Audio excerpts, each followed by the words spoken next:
I was standing in my own garage, holding a socket wrench, when I found out my wife had been planning to leave me for 2 years, and then my kids already knew.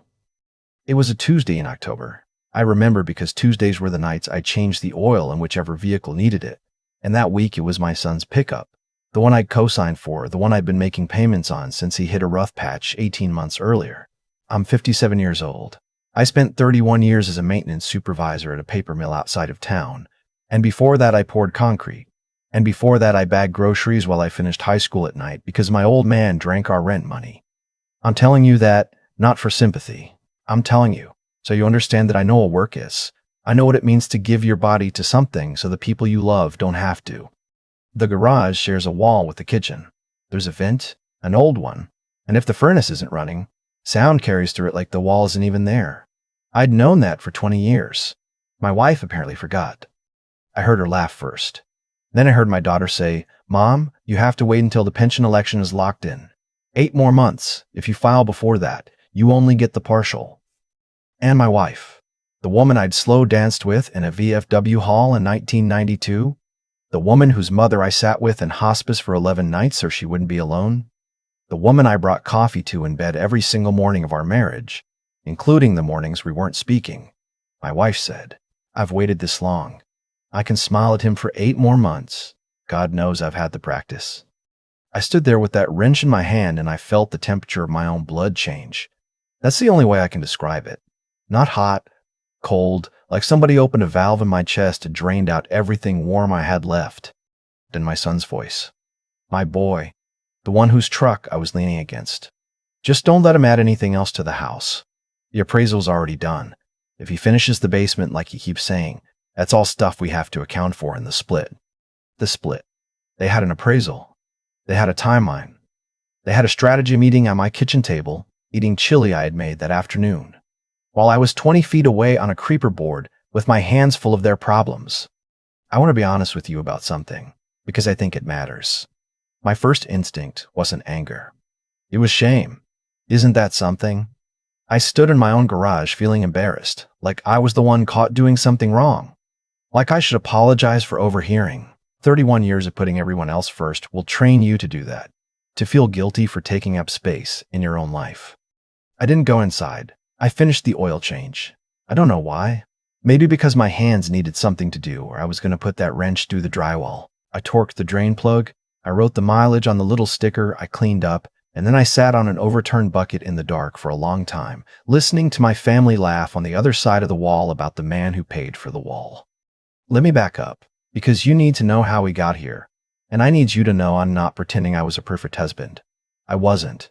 I was gone a lot. 12-hour shifts, weekend call-outs, double time whenever it was offered, because double time meant braces, and braces meant my daughter didn't get teased the way I got teased, and that mattered to me more than being home for dinner. I missed recitals. I missed a few birthdays.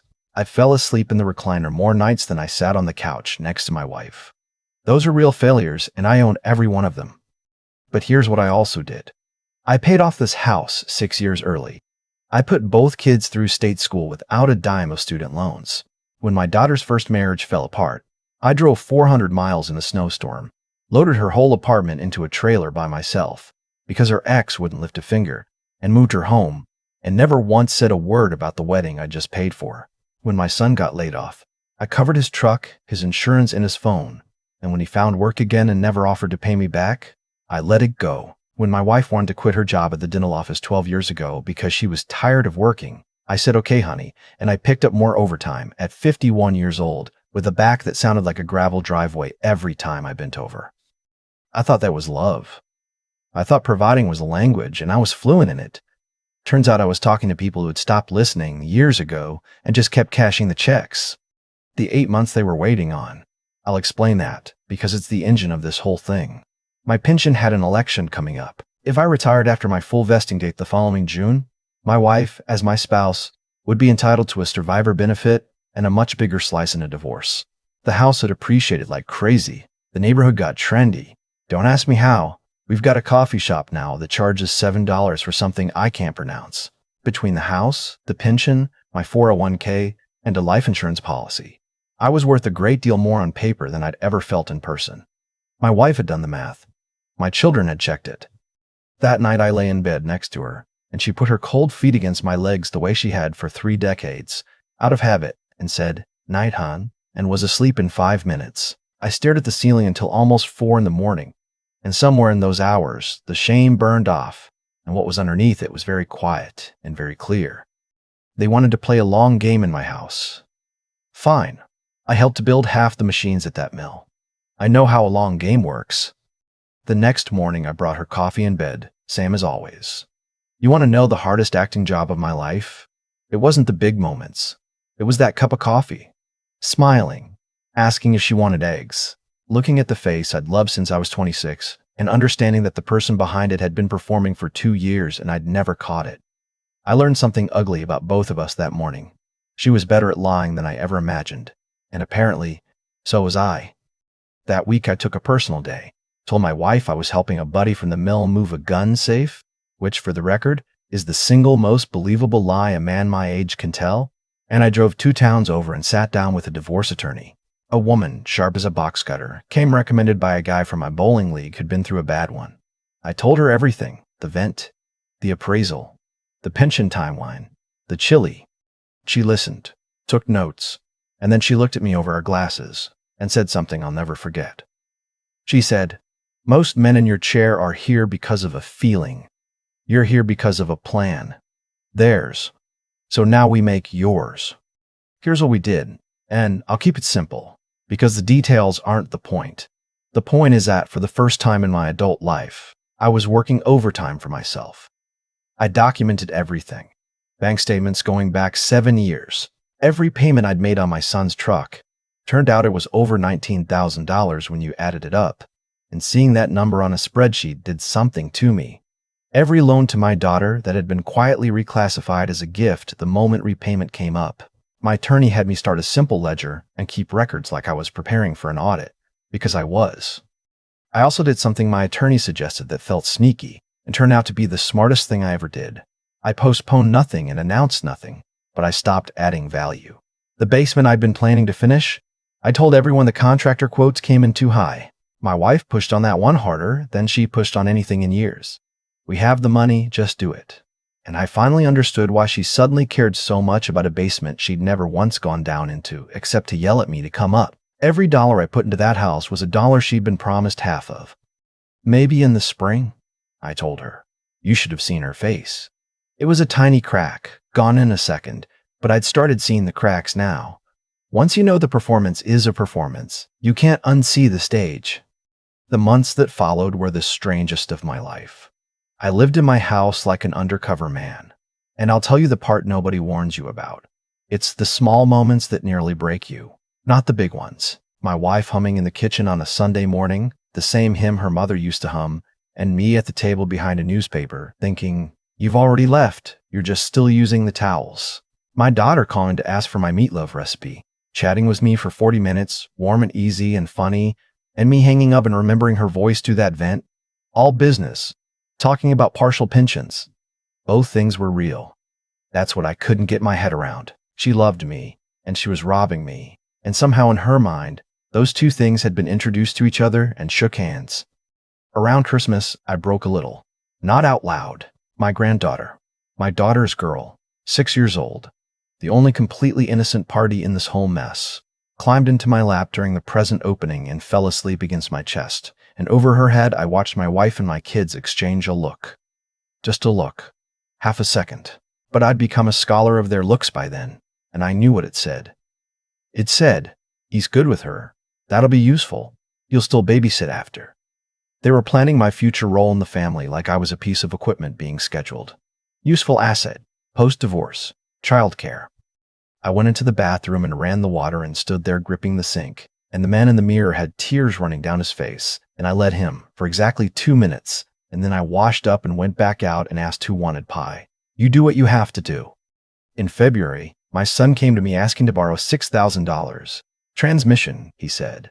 I'd have given it to him 8 months earlier without blinking. Instead, I said, "Let's make it official this time," and slid a simple promissory note across the table. My attorney had it ready in a drawer, like she'd been expecting it, because she had. My boy looked at that paper like I'd handed him a dead animal. "Dad, seriously? I'm your son. You are, I said, and this is $6,000. Both things can be true. He didn't sign it.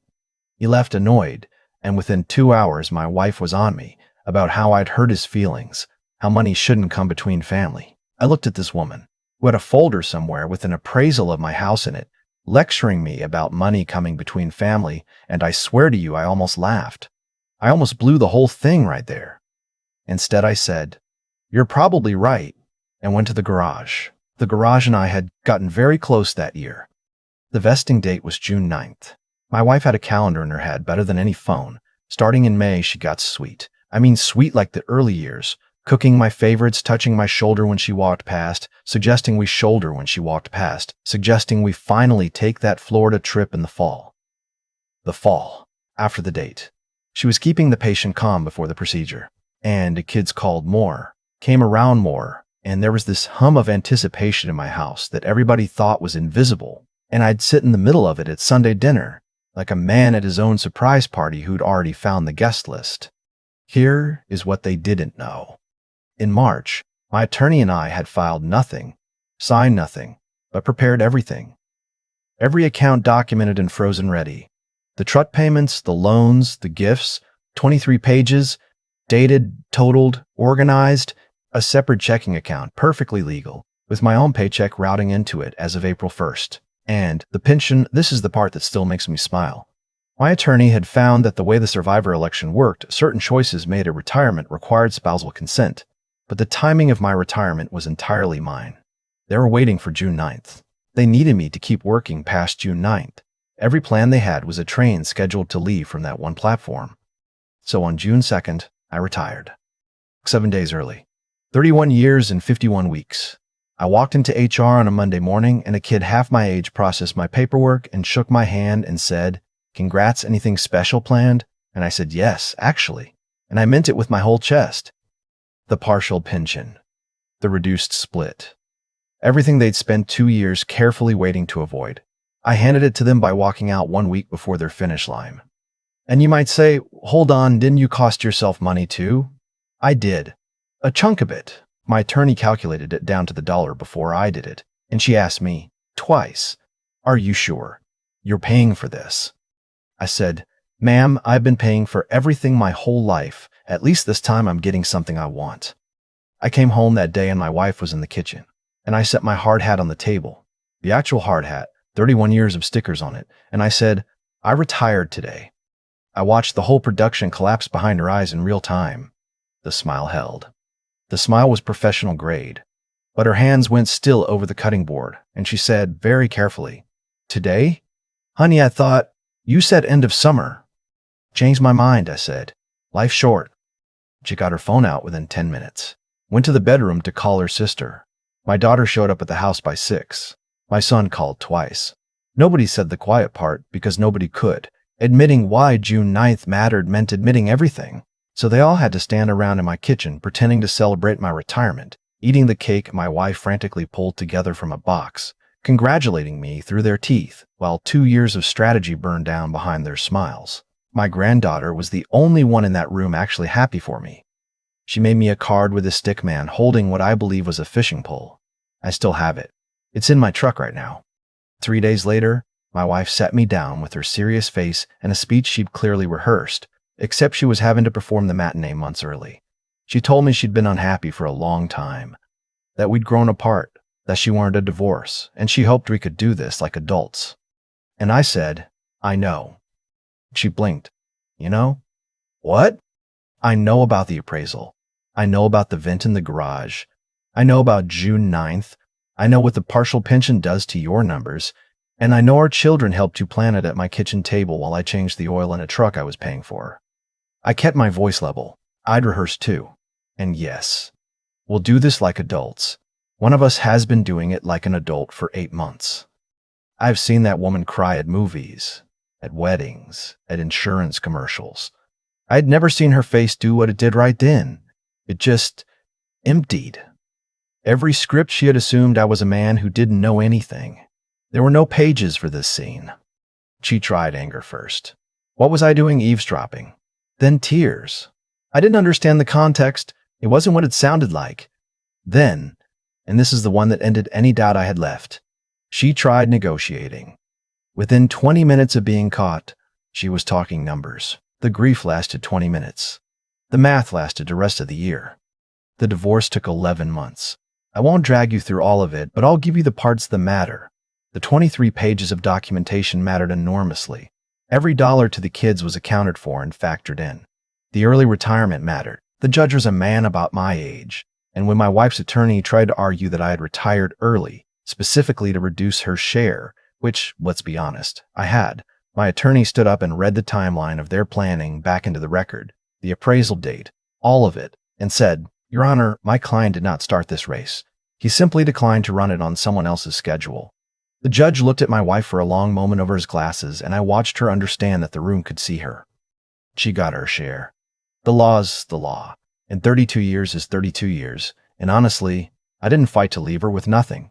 That was never the point. The point was that she left with what was fair instead of what was planned, and she knew the difference down to the penny, and she had to live in a 2-bedroom apartment knowing it, while the Florida trip she'd been promising herself evaporated along with the survivor benefit and the finished basement and the man who used to bring her coffee. My son didn't speak to me for over a year. He'd convinced himself I was the villain, that documenting the truck payments was a betrayal, that the promissory note was the moment I changed. I let him be angry. You can't argue a man out of a story that flatters him. Then last spring, his wife had their first baby, and something about holding his own kid recalibrated him. I guess because he showed up at my place one Saturday with a money order for $19,000 and change, and his eyes were red, and he said, "I checked your spreadsheet. It was right. We didn't hug. We're not huggers." He helped me put a new deck on the back of my place, and we let the work say it. With men like us, the work usually says it better anyway. My daughter took longer in some ways and less time in others. She apologized fast. Within a month of the divorce filing, sitting in my new kitchen, crying hard, saying she got pulled in, that her mother framed it as protecting mom's future, that it never felt like stealing until she heard it read out loud in a courtroom. I believe her, mostly. I also told her the truth, which is that I could forgive being plotted against, easier than I could forgive the 40-minute meatloaf phone call, loving me to my face while working against me behind my back. That was the wound. The plotting was just the knife. We're okay now, not what we were. Something new, slower, more honest. She doesn't ask me for money anymore, and I think that's been good for both of us in ways neither of us expected. My granddaughter spends every other weekend at my place. We fish. The stick figure card turned out to be prophetic. And my ex-wife. I hear things. She's all right. She worked part-time at a craft store, which is funny if you knew how she talked about working. The boyfriend she had waiting in the wings. Oh, did I not mention him? Yeah, there was a him. A widower from her church group. Comfortable. The man she planned to merge futures with once she'd extracted hers from me. He cooled off considerably once her settlement came in smaller than advertised. Make of that what you will. I made plenty of it. People ask me if I'm bitter. My bowling buddies, my brother, the guys at the diner where I eat breakfast now like a man with nowhere to rush to, and I tell them the honest answer, I was bitter. For about a year. And bitterness is like running an engine with no oil. You can do it, but you're destroying something expensive to do it. What I am now is awake. There's a difference. Here's what I know at 59 that I didn't know at 57. Providing for people is not the same as being known by them, and if you let providing become your whole language, don't be surprised when your family learns to see you as a utility. Reliable, necessary, and invisible, like the furnace. Nobody thanks the furnace. Nobody thanks the furnace. Nobody asks the furnace how its day was. They just get upset when it stops working. I stopped working. Best decision of my life. I live in a small house now, paid for with a garage where the only vehicle I maintain is mine. I bring my own coffee out to the back deck every morning, the deck my son built with me, and I sit there in the quiet, and some mornings the loneliness shows up and sits down too. I won't lie to you about that. 32 years leaves a shape in your life, and the shape doesn't fill in just because you were right. But most mornings, what I feel out there is something I went half my life without feeling. Something I had to lose almost everything to find. Nobody out here is performing, including me. And if you're a man like I was, head down, wallet open, telling yourself the sacrifice is the love. Do me one favor. Look up once in a while. Listen at the vents of your own life. Not because everyone is betraying you. Most people aren't, but because a man who never looks up makes an awfully easy thing to plan around. I changed the oil in my truck last Tuesday, took my time, wiped my hands on the rag, sat down on that same overturned bucket in the quiet of my own garage, and I realized something that made me laugh out loud, all alone in there. It was the first Tuesday in 30 years that every single thing I'd fixed belonged to me. I still think about that vent in the garage wall. 20 years I knew it carried sound, and the one night it mattered, it carried the truth straight to me. People call that luck. I don't. I think the truth was always sitting on my kitchen table. I just finally happened to be quiet enough to hear it. Here's the thing I've come to believe. At 59, nothing in that story happened by accident. Lorna didn't wake up one morning and decide to plan around me. That plan grew out of years of small choices, hers and mine. Every time she let convenience outweigh honesty, the plan got easier for her. And every time I let work replace presence, every time I paid a bill instead of asking a real question, I made myself easier to plan around. Causes pile up quietly. Then one Tuesday in October, the bill comes due, and everybody acts surprised. I wasn't owed a better wife. I was owed exactly what 30 years of our combined choices had built. That's a hard sentence to say out loud, but it's the truest one I've got. What saved me wasn't anger. Anger is cheap and it burns dirty. What saved me were three things I didn't know I'd been training my whole life. The first was character, the stubborn refusal to become what was done to me. I could have hidden money, lied to the court, poisoned my granddaughter against her grandmother. I didn't, and that's the only reason Travis could come back to me with that money order. The only reason Kelsey could sit in my kitchen and cry and be forgiven. You can win a divorce and lose yourself. I decided early I'd only accept one of those outcomes. The second was using my head instead of my chest. 8 months of documentation, of patience, of saying, "You're probably right," when I wanted to flip the table. That wasn't weakness. That was the smartest work I ever did, harder than any double shift at the mill. Feelings told me to explode that first night. Thinking told me to finish the oil change and sit on that bucket until I had a plan. Thinking won. It usually should. And the third was plain endurance. There were mornings carrying that coffee upstairs when my hands shook. Christmas nearly broke me in a bathroom with the water running, but a man who poured concrete at 19 and worked 31 years of shift work knows something most people forget. You don't have to feel strong. You just have to not quit before June 2nd. Whatever your June 2nd is. So if you take anything from an old maintenance man story, take this. Keep your hands clean even when theirs aren't. Think longer than you feel, and outlast the season you're in, because seasons end. I'm living proof, drinking coffee on a deck my son built, watching my granddaughter cast a fishing line in the morning light. The people who planned around me forgot one thing about the furnace in the basement. It was built to run a long, long time.